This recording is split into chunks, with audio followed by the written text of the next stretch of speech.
Good afternoon, everyone.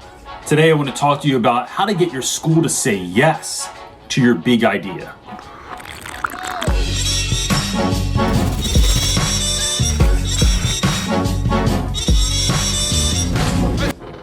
All right, man, I love afternoon coffee. It's like drinking heaven.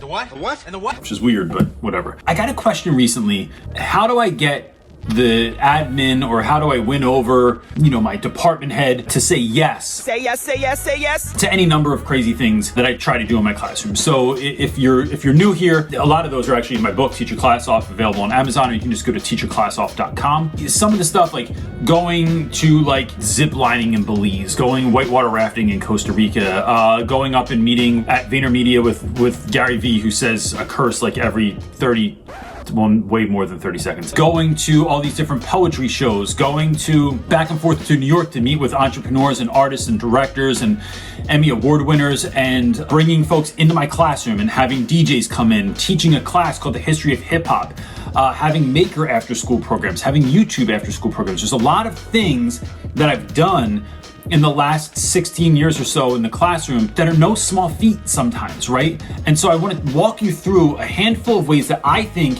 no matter what your idea is, look, I can't guarantee success because I don't know who your admin is and I don't know exactly how you're finessing the situation, but know that there's a couple of things you can do to really improve your chances at getting someone to say yes to your Dungeons and Dragons after school program, whatever your speaker is that you want to have come in, to the movie you want to go see, to your crazy video game class that you want to teach in your school, something along those lines. And even small things like being able to use a video or a new song without having to go through all the channels of sending it up to the board and getting approval and all this stuff. Sometimes we can fast track some of those things if we do it the right way. Number one is to just dream big. What class would you love to walk into? What experience did you dream of having as a teacher when you were coming up in college, or even if you dreamt of being a teacher before then? Starting with that dreaming process has us asking a lot of questions, like what class would you teach if you could teach any class in the world? What lesson would you love to teach? What technology would help your students find success in your class? What guest speaker would blow your students' minds? What classroom accessory would help meet the needs of some of your students that have some pretty severe or mild learning differences? What resource or addition to your classroom would help your students feel seen, heard, and included? And even what simple purchase would make your teacher life easier?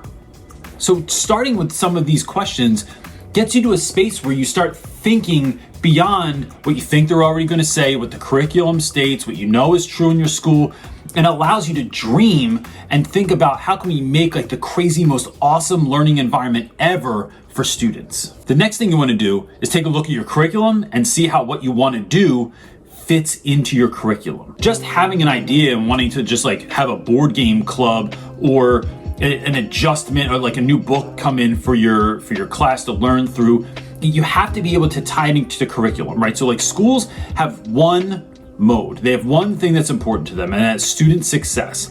And so how can you attach what you're doing to helping students find success? And I think one of the ways to do that when we're tying it to the curriculum is you are able to see what students need to know where they are right now, and then be able to draw a through line from here's where my students are right now. By doing this particular class, or if we do this lesson, or if we implement this idea or this piece of technology or this accessory to our classroom, we will be able to find student success, or at least fast track students and help fill in some of the gaps to help them get to a place where they're feeling successful. And be able to do that with as much knowledge and data as you can. Whoever's looking at this is going to want to see that whatever money, time, or energy is being spent on this, or if it seems mildly risky, that the payoff is far better, that the return on the investment is far greater than the risk or the cost that particular idea was gonna cost the school. Third, a little bit against that,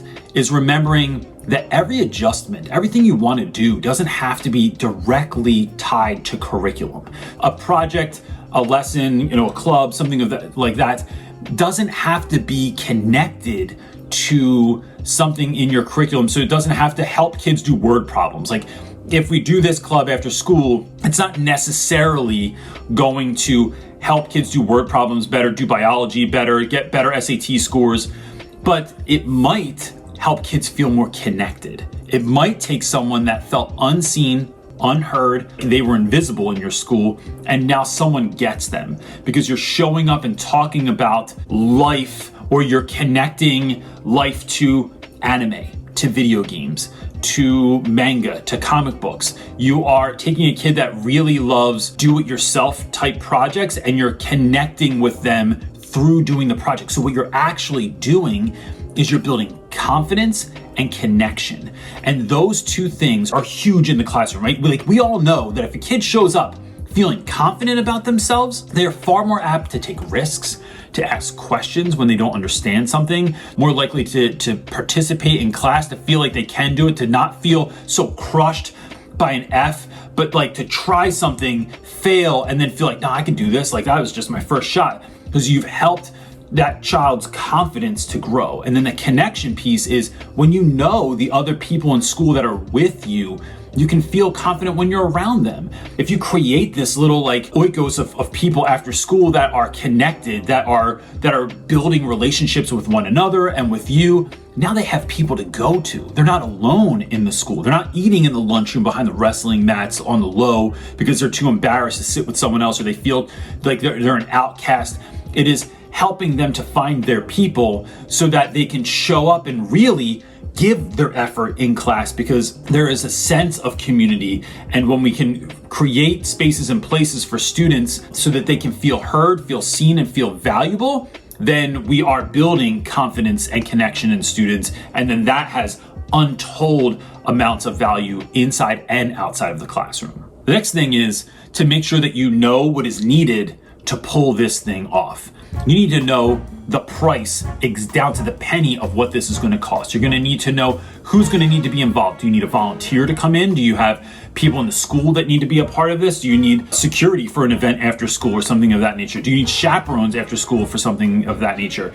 Do you need space? So like, how much space are you going to need? Is this something that happens in your classroom? Is it something that happens in your school's lunchroom or on the stage or in the auditorium? Is it something that happens outside of the school? Are you allowed to be outside of your school? You're also going to want to be sure of what time is this happening. So does your calendar, your expectation for this particular trip or whatever you're doing, coincide with the school's calendar? So whenever I've gone abroad with my students, I need to make sure there is no testing going on, there's no state testing, there are no finals, there's no midterms going on, because every time I've ever taken a trip, I've gotten the school to let me go during the school year. And the reason for that, the way I pitched it, was that our students often do so much amazing stuff, and then they'll do it over the summer. And one year, I had a student that went to China and India in one summer and became an Eagle Scout in the Boy Scouts, all in one summer. He comes back in September. I go, John, what'd you do this summer, man? He goes, just chilling, nothing. What, bro, what? Like, you've been more places than I've been in my life. You've been further away from home than I've ever been in my life, and achieved something that I literally have no chance of achieving in my life, to become an Eagle Scout. And it's just like, what? Like, nothing? So my idea was to take students on an extraordinary adventure during the school year that would solidify the kids that went on the trip, that would make them tighter than ever, because shared experience always brings us together, and then leave so that people felt our absence. And then when we came back, where'd you guys go? Yo, we were in Costa Rica. We were in Belize, like climbing up temples and stuff like that. And everyone's like, what? Like, I want to be a part of that. And so it's building culture and building community in your school. So that's how I pulled that off. I had to make sure that I knew the school's calendar, and then make sure that I wasn't bumping up against anything. So make sure that the dates and times that you want to do whatever it is you want to do is conducive and already fits into your school's plan. Now, I got 3 more quick things. The first is that when you ask, you have to make it about the students. It's not a great idea you have, or something you think will be really fun, or something that's about you. You want to take that word "you" out of it. What you want to do is make it about kids, because education, as we're always saying on this channel, is only ever about students. And so when we make things about kids, here's what happens. I was selling lemonade in the front of my house, and I had a super cute stand, and I had cookies that I made, and I was selling lemonade. I am a mid-40s man selling lemonade.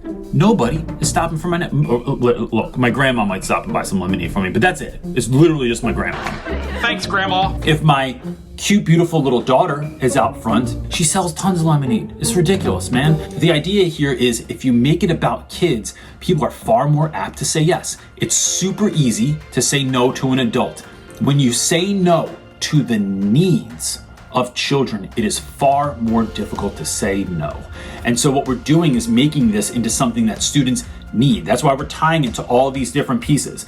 We're making it about kids, we're making it about their success, and we're not lying, we're not like just trying to razzle dazzle someone here. We are trying to actually get them to see the connection between this great idea and here's the price, here's what it's going to take, here are all the resources I have, and I already figured out some of those resources. I already got some of that stuff donated. I already got these people that are already going to be on board, and it's going to help kids grow and achieve and become part of our school's fabric, and that is amazing.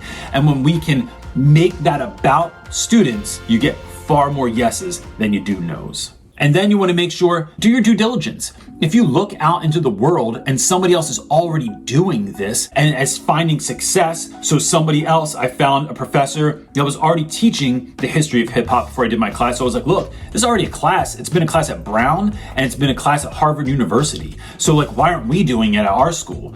Or if you have a class that's based on video games, like I said, or you have a class trip or a speaker coming in, finding other individuals that have already done the thing you want to do and have found success is a good thing to mention when you're in here or when you're in that meeting, so that you can let the staff know that this is something I'd like to do. And look, I know this sounds crazy. It's already been done. Somebody else already started a community garden at their school. Somebody else already started a bee club at their school. And this is the result that they had. And it's been amazing. And I want to try and replicate the same thing. And the last thing is, look, here it is. Take your shot. This is never about you. But when you get worried, when you get nervous, when you're not sure if you can do it, when you're like, I don't know, they're just going to say no to me. They say no to everything all the time. Or like the principal, he's just like so strict and like so stuck to like the old ways or whatever. I say take your shot, and I say this. When you're struggling to have confidence, let the kids give you confidence. You will have far more confidence, far more bravado, far more courage to walk into a room, to speak to a board of directors or to your administrative team when you are filled with the confidence that what I'm doing for kids. Because for me, I'm not gonna walk into Home Depot and ask for a donation, to ask for a handout, to ask for them to fund something. But for kids, I'm in there. Hey, my students want to build their own beehives outside. We want to try and make a half pipe to skateboard on after school, or we want to, which is probably really dangerous, we want to partner with you to do a project together. If it was me, I have no confidence to do that. But when it's for kids, you have far more confidence asking. And if you remember that education's only ever about students anyway, that's all you'll need.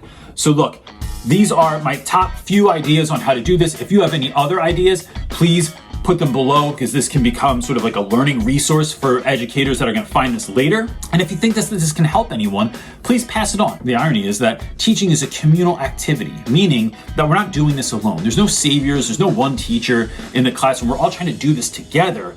So if you think that this can help someone, send it along to them. If you want more from us, you can find us right at realrapwithreynolds.com. All of the resources are there. You can find out how to get the book. You can find out how to get me to come speak at your school. There are free resources available there as well, and everything else you could possibly want. Or you can follow us on social media. All of our social media is, with the exception of TikTok, we're on everything. And it's just a cool way to keep up with people that is social and media-ish. Real smooth. That was a dumb way to end. Have a great day, everyone. Peace.